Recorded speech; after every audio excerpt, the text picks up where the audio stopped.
Hello everyone, আসসালামু আলাইকুম। আজকে লেজি ডেজি স্টিচ নিয়ে আরও একটি নতুন সেলাই ভিডিও আপনাদের সাথে শেয়ার করার জন্য চলে আসলাম। আশা করছি সবারই খুব ভালো লাগবে।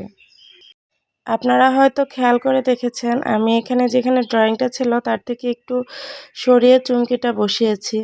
আসলে কারণ সাইডের ফুলগুলো করার পর আমার মনে হচ্ছিল যে এই ফুলটা ওইখানে দিলে একটু নিচু হয়ে যায়। একটু সাইডে দিলে আর কি ভালো লাগে। তো সেই ভাবনা থেকে চুমকিটা একটু সাইডে দিয়ে আবার নতুন করে ড্রয়িং করে নিচ্ছি।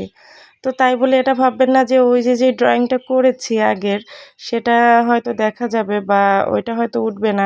আমি আসলে যেই জেল পেনটা ইউজ করেছি এটা হচ্ছে রিমুভাল জেল পেন। এই দাগটা আসলে থাকে না, দাগটা মুছে যায়।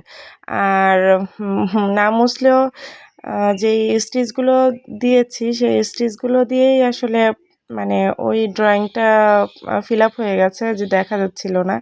তো খুব একটা সমস্যা হয়নি।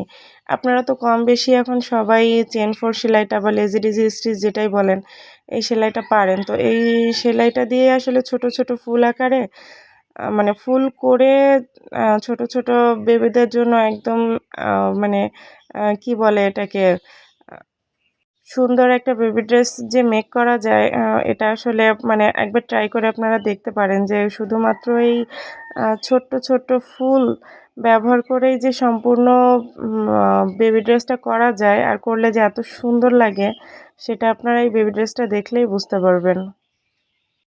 তো এই তো ফুলটা আমার হয়ে গেছে অলমোস্ট আর এটাই লাস্ট ফুল ছিল।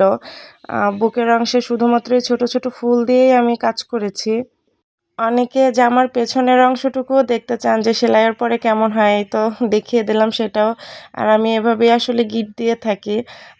সেলাই দিয়ে সুই দিয়ে ওভাবে টানাটানিটা আসলে আমি করি না। আমি সুইয়ের থেকে সুতাগুলো ছাড়িয়ে ২ টা সুতা নিয়ে আসলে এভাবে ছোট, ছোট করে গিট দিয়ে দিই, তাতেই আমার কাছে টেকসই মনে হয়।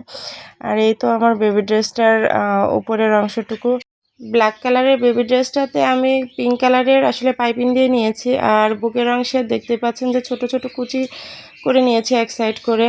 আর জামাটার নিচের অংশেও আমি পিঙ্ক কালারের পাইপিং দিয়েছি। তাতে আমার কাছে মনে হয়েছে যে আরও ভালো দেখা যাচ্ছে।